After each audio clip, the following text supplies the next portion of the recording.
नमस्कार दोस्तों, टीचरशिप में आप सभी का एक बार फिर से स्वागत है। आज का हमारा टॉपिक है रोमन नंबर सिस्टम। सबसे पहले जान लेते हैं ये रोमन नंबर सिस्टम है क्या। प्राचीन रोम में अंग्रेजी के कुछ अक्षरों का उपयोग संख्याओं को प्रदर्शित करने के लिए किया जाता था, इसलिए इन संख्याओं को रोमन संख्याएं भी कहते हैं। रोमन अंक प्रणाली की महत्वपूर्ण बातें हैं, उसको भी जान लेते हैं। रोमन अंक प्रणाली में केवल 7 प्रतीक चिन्हों का उपयोग हुआ है और वो 7 प्रतीक चिन्ह इस प्रकार है दोस्तों, याद रखिएगा। वो 7 प्रतीक चिन्ह हैं I, V, X, L, C, D और एम। दूसरी जो महत्वपूर्ण बात है इस अंक प्रणाली की, वो है इस अंक प्रणाली में संख्याओं का स्थानीय मान नहीं होता है। चाहे वह कोई भी स्थान में हो, उस संख्या का स्थानीय मान नहीं निकाला जा सकता।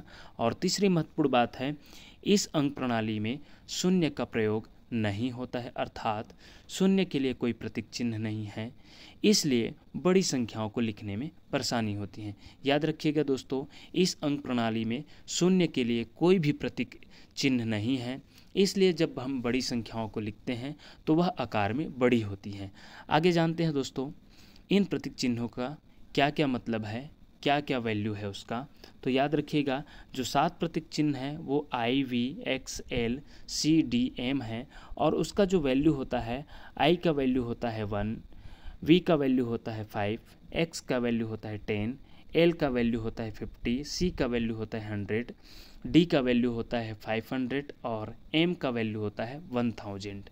इसी प्रकार याद रखिएगा दोस्तों, यदि हम इन संख्याओं में बार लगा देते हैं तो वह 3 जीरो के साथ इंक्रीज हो जाता है, आकार में उनका परिवर्तन हो जाता है।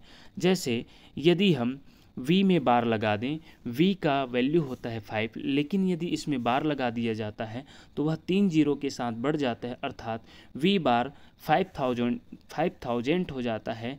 वहीं x बार जो उसका वैल्यू होता है x का 10, वही 10,000 हो जाता है बार लगाने पर। l का बार लगाने पर 50,000, c का बार लगाने पर 1 लाख, d का बार लगाने पर 5 लाख और वही m का बार लगाने पर 10 लाख हो जाता है। याद रखिएगा दोस्तों, बार लगाने पर 3 जीरो के साथ इंक्रीज हो जाता है, ये भी याद रखिएगा, बहुत ही महत्वपूर्ण है। आगे देखते हैं रोमन अंक लिखने संबंधी नियम। तो पहला नियम है दोस्तों, पहला नियम है रोमन संख्या में किसी भी प्रतीक चिन्ह का पुनरावृत्ति का अर्थ है जोड़, अर्थात यदि कोई भी प्रतीक चिन्ह रिपीट कर रहा है तो उसका आपस में योगफल होगा। याद रखिएगा, पहला नियम है, यहीं पर देखेंगे, यदि हम डबल आई का पुनरावृत्ति हो रहा है, रिपीटेशन हो रहा है, तो उसी को आपस में जोड़ा गया है। आई का वैल्यू होता है 1 और डबल आई का वैल्यू हो जाएगा 2। इसी प्रकार एक्स की वैल्यू होता है 10, यदि उसी का रिपीट कर देते हैं तो आपस में जोड़ देंगे तो डबल एक्स की वैल्यू हो जाएगा 20। ट्रिपल सी है तो सी का 3 बार रिपीटेशन हुआ है तो सी का 3 बार आपस में जोड़ेंगे तो ये हो जाएगा 300। एम का डबल रिपीटेशन हुआ है तो एम का 2 बार जोड़ देंगे, अर्थात 1000 का एडिशन होकर ये हो जाएगा 2000। याद रखिएगा, कुछ इसमें महत्वपूर्ण ध्यान रखने योग्य बातें हैं। याद रखिएगा दोस्तों, केवल आई एक्स सी का ही पुनरावृत्ति हो सकता है। याद रखिएगा दोस्तों, जो रिपीटेशन होगा वह है केवल आई सी एक्स का ही रिपीटेशन हो सकता है दोस्तों। बाकी जो प्रतीक चिन्ह है उसका रिपीटेशन नहीं होगा, जैसे कि वी, एल व डी का रिपीटेशन नहीं होगा, इसे दोहराया नहीं जा सकता। और तीसरा जो नियम है ये भी याद रखिएगा, रिपीट होगा भी तो कितने बार रिपीट होगा उसको भी देखा जा सकता है। केवल एम को ही 3 से अधिक बार 4 बार रिपीटेशन कराया जा सकता है, अर्थात रिपीट भी होता है इन चारों प्रतीक चिन्हों में, वो भी उसका लिमिटेशन है दोस्तों। याद रखिएगा, आई का 3 बार होगा, एक्स का 3 बार होगा, वही सी का 3 बार होगा, लेकिन एम बस है वो 4 बार रिपीट होगा और एम भी 4 से अधिक बार रिपीट नहीं हो सकता। यह ध्यान रखने योग्य बातें हैं दोस्तों, याद रखिएगा। और कौन कौन से लेटर का कौन कौन से प्रतीक चिन्ह का रिपीट नहीं होता है, तो वो वी है, अर्थात डबल वी नहीं लिखा जा सकता है, या डबल एल नहीं लिखा जा सकता, या डबल डी ट्रिपल डी नहीं लिखा जा सकता, वी एल डी का रिपीटेशन नहीं होता। ये महत्वपूर्ण बात है। आगे जो दूसरा नियम है उसको भी जान लेते हैं। यदि छोटी अंक बड़ी अंक के बाएं अर्थात लेफ्ट तरफ हो तो हमेशा बड़ी संख्या से घटाई जाती है। याद रखिएगा, यदि बड़ी संख्या के पहले छोटी संख्या आए तो बड़ी संख्या में छोटी संख्या को घटाया जाता है। जैसे कि वी आई वी है तो आई वी में आई को घटा देते हैं। 5 में 1 को घटाने पर आई वी का अर्थ होता है, आई वी का वैल्यू होता है 4। इसी प्रकार आई एक्स में आई को घटा देते हैं, 10 में 1 को घटाने पर 9 आता है। इसी प्रकार एक्स एल में एक्स एल का मतलब होता है 40, क्योंकि एक्स एल की वैल्यू होता है 50 और एक्स की वैल्यू होता है 10, क्योंकि नियम के अनुसार घटाना पड़ेगा पहले वाली संख्या को बाद वाली संख्या में, तो 40 आ जाएगा। इसी प्रकार एक्स सी का वैल्यू होता है 90। याद रखिएगा दोस्तों, इसमें भी ध्यान रखने योग्य बातें हैं कि कौन कौन जो नंबर है वो किसके पहले लगाया जाता है। तो याद रखिएगा, आई केवल वी और एक्स के पहले ही लिखा जाता है, अर्थात आई को वी और एक्स के ही पहले रखा जा सकता है। आई वी या आई एक्स इस प्रकार का बिल्कुल नहीं लिखा जाएगा कि हम एल के पहले आई लगा दें, तो यह निरर्थक हो जाएगा। दोस्तों याद रखिएगा, आई एल निरर्थक है, आई सी निरर्थक है, और आई डी आई एम इस प्रकार का बिल्कुल लिखा नहीं जाएगा, क्योंकि आई को सिर्फ वी और एक्स के पहले ही लगाया जाता है। इसी प्रकार दूसरा जो नियम है, एक्स को सिर्फ एल व सी के पहले ही लिखा जाता है। याद रखिएगा, एक्स जो है एल व सी के पहले ही लिखा जाता है और किसी के पहले नहीं लिखा जाएगा।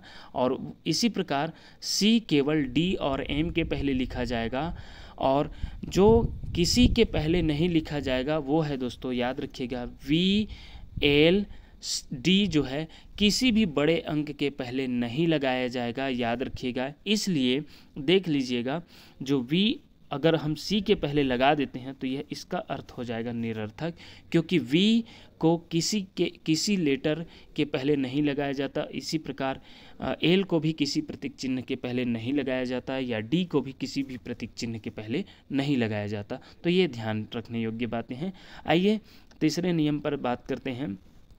बड़ी अंक के दाईं ओर आने वाले छोटी अंक हमेशा जोड़ी जाती है। याद रखिएगा, यदि बड़ी अंक के बाद छोटी अंक आती है तो उसे बड़ी अंक के साथ जोड़ा जाता है। जैसे कि v के बाद डबल आई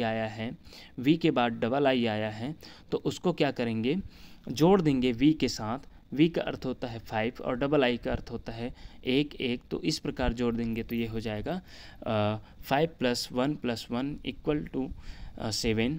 इसी प्रकार x के बाद ट्रिपल आई आया है तो उसको जोड़ने पर हो जाएगा 13। इसी प्रकार एल के बाद डबल एक्स आया है, क्योंकि एल बड़ी संख्या है और डबल एक्स छोटी संख्या, तो उसको जोड़ देने पर ये हो जाएगा 70। सी एल देख लीजिए दोस्तों, एल जो है बड़ी संख्या है, सी जो है बड़ी संख्या है और सी के बाद आया है छोटी संख्या, इसलिए सी में एल को जोड़ा गया है। सी का अर्थ होता है 100 और एल का अर्थ होता है 50, तो ये हो जाएगा 150। इसी प्रकार जो नेक्स्ट नियम है, नियम नंबर 4, वो है जब दो बड़े अंकों के बीच कोई छोटी अंक रखी जाती है तो आने वाली बड़ी अंक से ही घटाया जाता है। अर्थात यहाँ पर देख लीजिए दोस्तों, उदाहरण के द्वारा देखिए, यहाँ x भी बड़ी संख्या है और v भी बड़ी संख्या, और उसके बीच एक छोटी अंक को रखा गया है।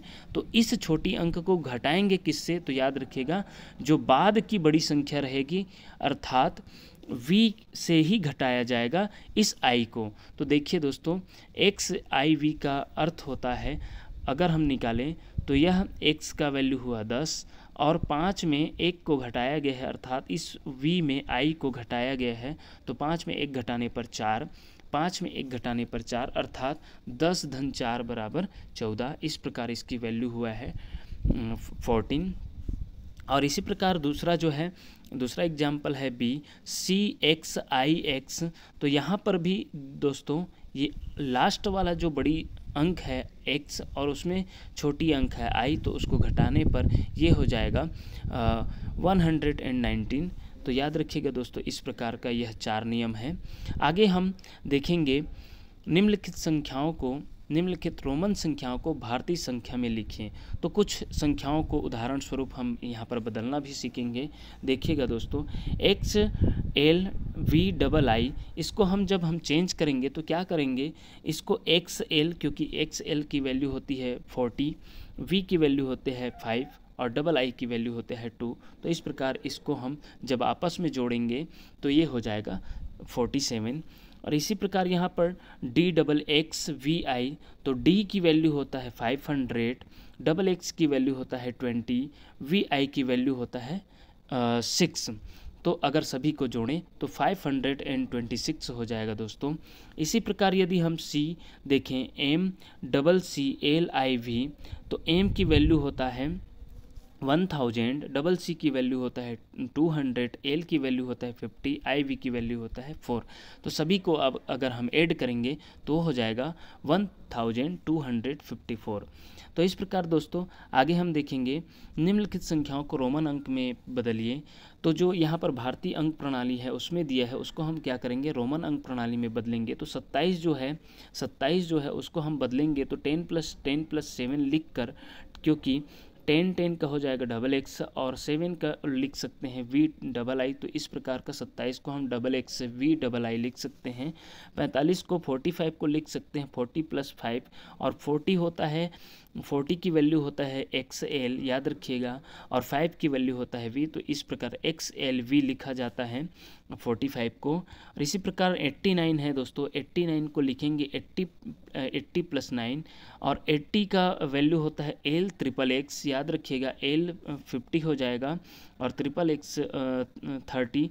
तो यह LXXX हो जाएगा 80, और 10 - 1 अर्थात यहाँ पर IX, तो तीनों को ये दोनों को मिलाकर हो जाएगा LXXX IX, अर्थात 89 को हम LXXX IX लिखेंगे। इसी प्रकार हम देखेंगे 657 को, तो 657 को बांटेंगे पहले भारतीय अंक प्रणाली में, तो यह हो जाएगा 500 + 100 + 50 + 7। सभी के लिए अलग अलग चूँकि यहाँ पर नोटेशन है, सिंबल है, तो 500 का D, 100 का C, 50 का L और 7 का है VII।